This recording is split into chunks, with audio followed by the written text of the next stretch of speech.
Russians are paying a price for the invasion of Ukraine. Basic goods are becoming more expensive as the value of the ruble falls and economic sanctions start to bite.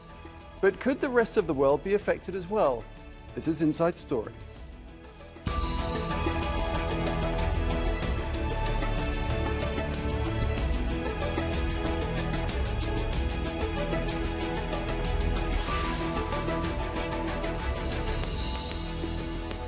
Hello and welcome to the programme. I'm Nick Clark.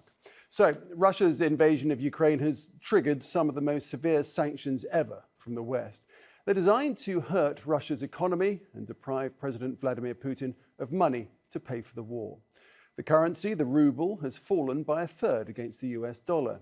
Some Russian banks have been banned from the SWIFT messaging system used for international transactions. The United States, the European Union and their allies are blocking access to much of the country's $640 billion in foreign cash reserves. Russia's central bank is trying to limit the fallout by raising interest rates to 20%. The Kremlin insists the country will ride out the pain, but the fear has caused a run on the banks.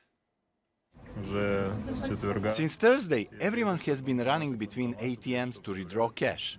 Someone gets lucky, others not so lucky. It's not clear how we will be buying groceries and other stuff if SWIFT is turned off. All foreign goods are paid for by card. How will we purchase them? I work in a department store. How will it buy clothes from Italy, I wonder? I don't know how other areas will be affected. Everything is working in Russia, but there could be some shortages. It won't affect me at all because I'm not too rich. I'm an average earner. It will affect our country, I think, but we will overcome it all. Well, of course, the sanctions could have an impact outside of Russia as well. The world's 11th biggest economy is a major exporter of fuel and food. The war could push up prices globally. Let's take a closer look. Well, Russia produces 10% of the world's oil. As the West warned of a Russian invasion back in November, prices were nearly $85 a barrel. Now they are more than $100 a barrel and rising. Moscow supplies 40% of Europe's natural gas. Prices on the continent have increased by a third since Thursday, when the invasion began. Russia is the world's largest wheat exporter. Prices last year were already 31% higher than in 2020. That's according to the UN's Food and Agriculture Agency. Economists fear they could climb even higher.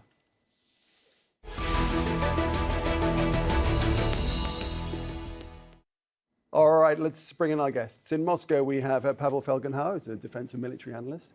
In Shanghai, in China, Dan Wang, a chief economist at the Hang Seng Bank, China. And in London, Jeevan Sander, who's an economist at King's College London. Welcome all of you to the programme. First up, I just want to focus on the situation within Russia for now. We'll look at the global situation in a few minutes. But Pavel Felgenhauer, Vladimir Putin says he's indifferent to sanctions. Is that true, do you think? Well, Russia was preparing, obviously, that there can be further sanctions. Actually, Russia has been under sanctions for already 8 years, since 14, and more were coming, and so there were reserves made of different things, of chips and components to make planes and other materials, and of course Russia, with the price of oil being high and the price of natural gas too, made large hard currency reserves, and it was believed that Russia could weather the storm, that sanctions would have some effect further on, but not immediate. It turns out differently. The West agreed very promptly to freeze the assets of the central bank, and that was a shock and awe event. Right, No so what are the that. implications of that? Because those hard currency reserves you talked about have been pretty much halved, haven't they? So he loses access to much of the $640 billion that was there. What's going to be the impact of that? Well, it's not only that belongs to the central bank as reserve, it's also the sovereign fund, which is under the custodianship of the central bank. So, and that's also in foreign currency.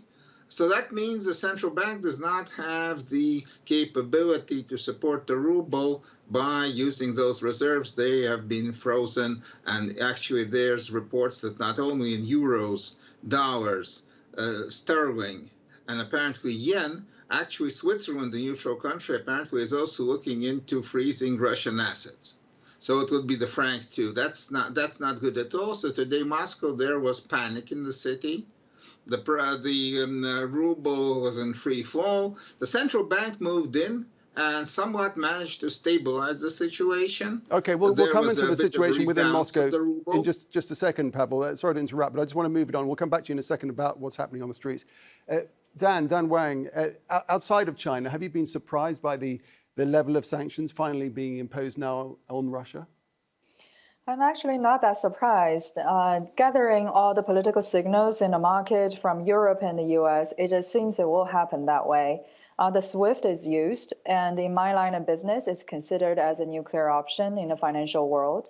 But energy products are still in exemption. So I just don't think the pain would be big enough to deter Russia yet. There has to be more of a consistent behavior and alliance between Western countries in order to cause the real damage they want to see. Jeevan Sander, what do you think? Do you think there needs to be more effort to up the level of sanctioning going on? I actually think these sanctions are clear, punitive, and overwhelming. We should be clear that as of this morning, the Russian economy is in crisis. The ruble is crashing. Inflation will increase. Bank runs we are also seeing. Russia is fundamentally much poorer this morning than it was yesterday. These sanctions will have a huge and damaging effect. And one of the ironies, of course, of this is because Putin spent since 2014 insulating the Russian economy from his Western neighbors by selling very little debt abroad, by restricting imports, by trying to build that reserve. It also means these sanctions are going to have relatively less effect on Western economies. Putin gambled everything on this card of invading Ukraine. He thought he had a war chest ready. It's clear that is no longer the case. He went all in, and it looks like he's about to lose very badly. Right. So, Pavel, the ruble, as you were just saying, the ruble has bombed. Let's home in now on the impact that is going to have on the lives of the men and women on the street.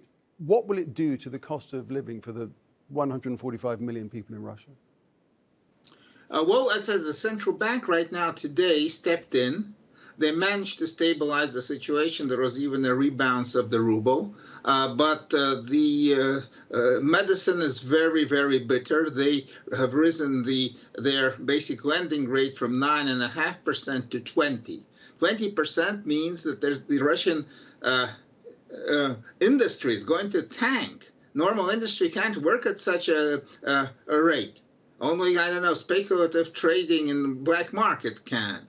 That means there's going to be a recession in Russia. There's going to be a severe economic recession, and that's going to hit the population very seriously.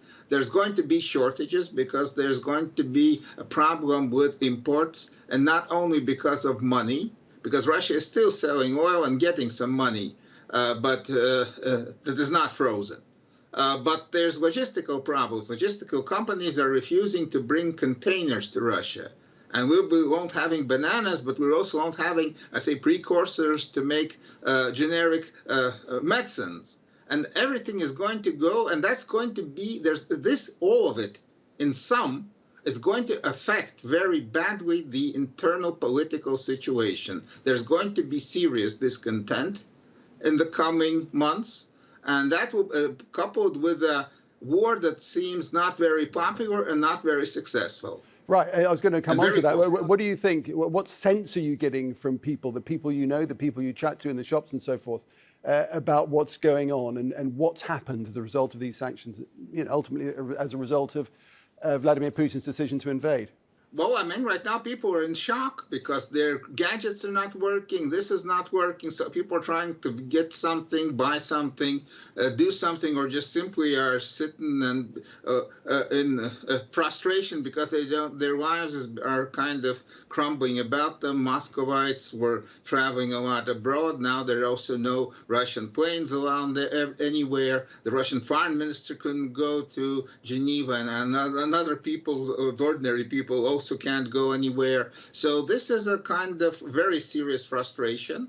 There is some anti-war movement. It's not yet very big, but it is there, and that's also eating into the internal political stability. If these things, right now, it's not yet a political problem for the Kremlin, but it can soon become, because all these things will be adding up. Right. And people are, of course, frustrated, asking me questions, what comes next, and I don't have any good news for them.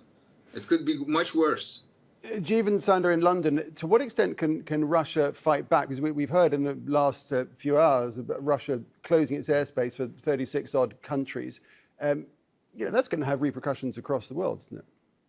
It will do. The real damaging weapon that Russia has, of course, is, as you've mentioned, a huge amount of energy exports, the second largest producer of natural gas. Here in London, 40% of our electricity comes from energy. We know that much of the gas in the European Union as well does come from Russia. But whilst it can try to restrict those exports, we should remember that Russia also needs to export that in order to have dollars come into the country and not see the ruble crash further. It needs those dollars. Russia's economic sanctions back to the Western world, if you like, outside of energy and wheat, are very limited. And even with energy and wheat, it's very difficult to see how effectively they could deploy it, given how badly they need at this point in time US dollars. It doesn't look like the Russian economy or Russian government here has a huge amount of maneuver by which to strike back at Western nations.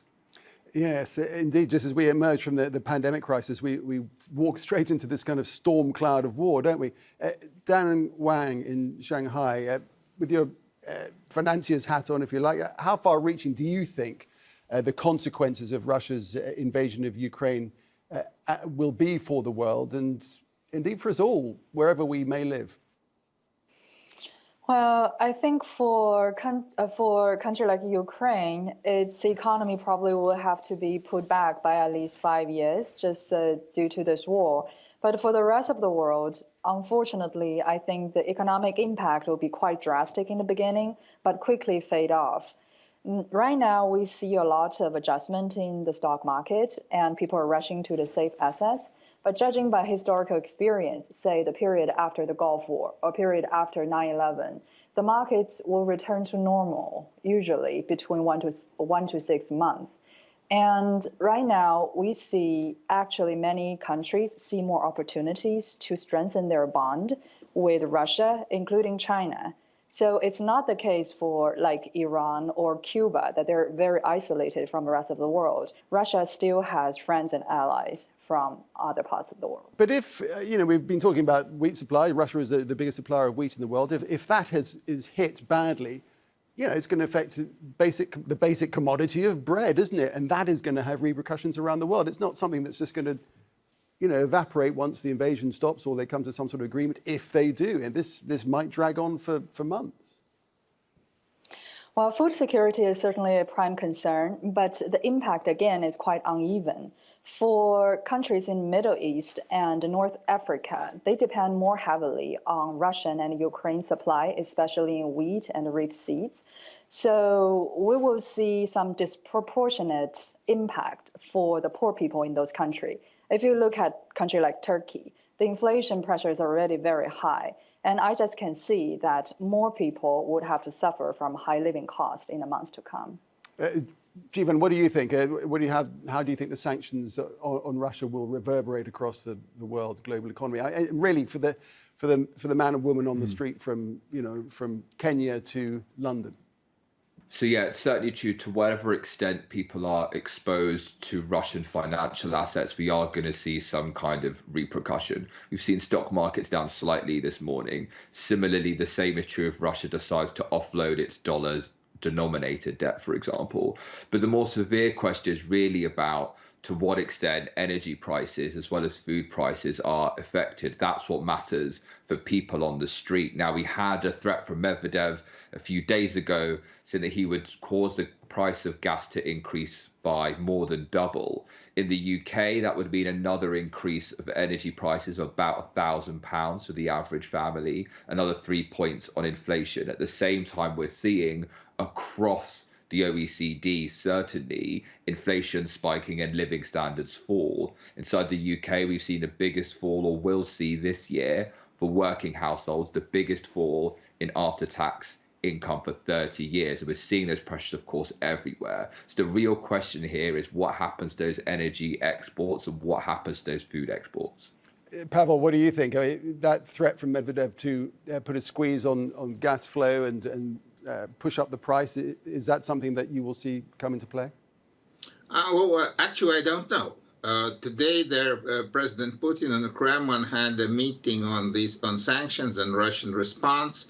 The results are not yet known. This is maybe a possibility, but again, of course, that is a dangerous weapon, because if Russia begins to squeeze gas supplies, the West will begin to squeeze Gazprom, and that Gazprom has assets in the West, even has natural gas in Western Europe and in Central Europe and underground facilities, which could be confiscated. I don't know. There's the cutting off supply of oil and gas was a very dangerous weapon. Most likely there's going to be a lot of consideration before using that.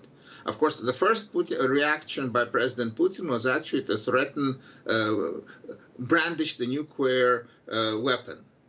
And he announced the kind of that the level of readiness, I mean, the equivalent of the American DEFCON, has been lifted. And so basically Russia is saying, if you impose sanctions on us, we can maybe begin to use nukes. Actually, it's possible that a nuclear weapon could be exploded somewhere in a safe in a place like over the seas, empty seas somewhere in the North Sea, in the Norwegian Sea or the Atlantic, where it won't cause any harm, as a demonstration of Russian determination. Because such things have been kind of proposed and tested without explosion, of course, in Russian military exercises beginning from the 90s. It's called de-escalation through nuclear escalation, a demonstrative nuclear attack. That sounds like a risky game to me. Neutral target.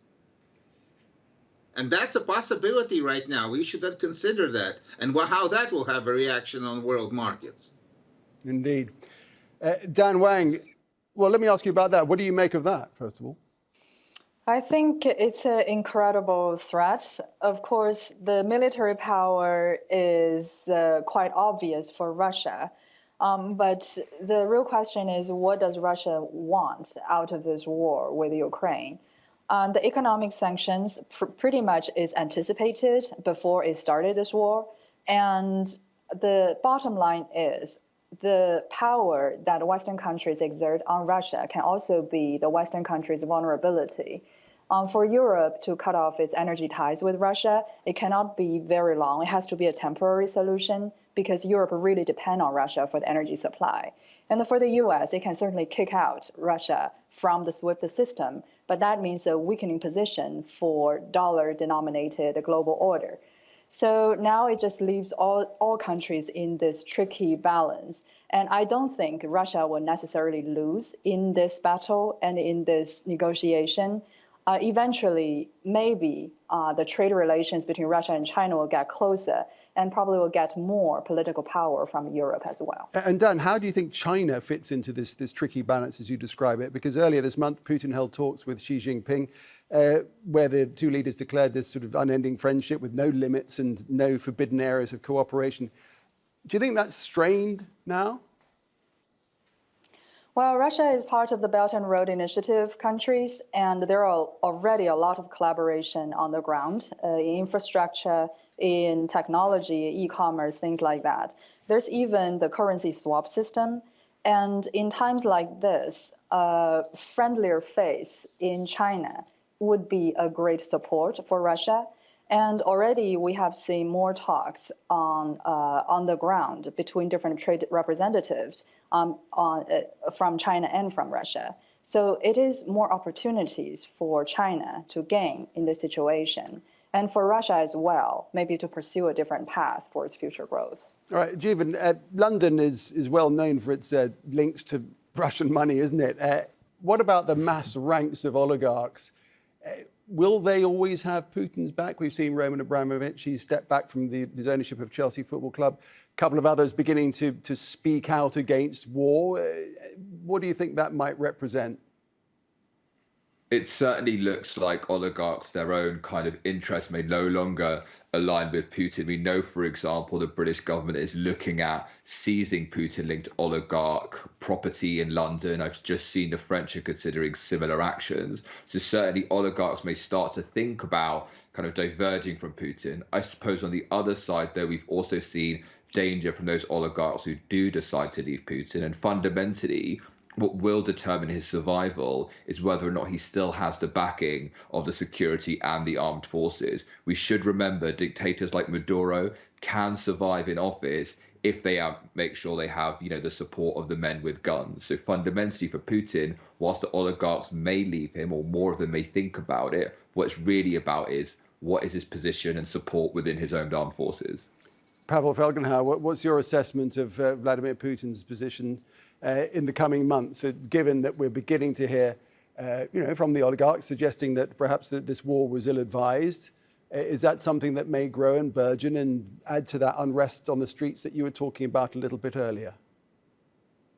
Well, there is, of course, it will be unrest. There will be economic frustration of large parts of the Russian population. But that's, of course, not enough at all to kind of bring any kind of substantial change in regime or substantially change Russian political objectives, the Kremlin political objectives. What should be added, that it should be widespread discontent within the security apparatus, yes, the military, and actually the civilian bureaucracy, which is also very important in Russia.